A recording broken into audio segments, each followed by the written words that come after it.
इस पेंटिंग को ध्यान से देखो।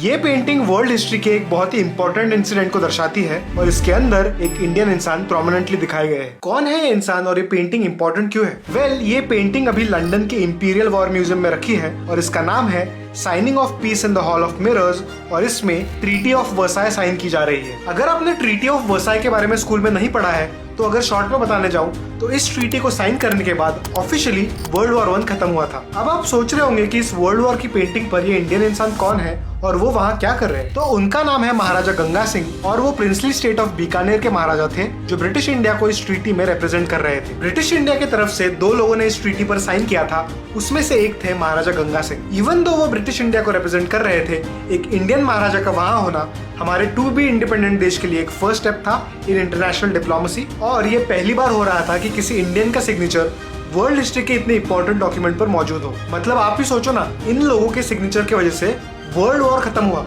कितना पावर है उनके सिग्नेचर में। ऑल्सो महाराजा गंगा सिंह हमारे देश के एक मॉडर्न आउटलुक रखने वाले महाराजा थे जिन्होंने उनके प्रिंसली स्टेट ऑफ बीकानेर में उस वक्त काफी सारे डेवलपमेंट प्रोजेक्ट्स एग्जीक्यूट किए और उन्होंने श्री गंगानगर नाम के एक शहर को एस्टैब्लिश किया जो राजस्थान के डेजर्ट एरिया में होने के बावजूद वहाँ का irrigation system one of the best in our country है। एनीवे, तो इनकेस आप कभी लंदन जाते हो तो वहाँ के इंपीरियल वॉर म्यूजियम में रखी इस ओरिजिनल पेंटिंग को जरूर देखना और इस कहानी को याद करना।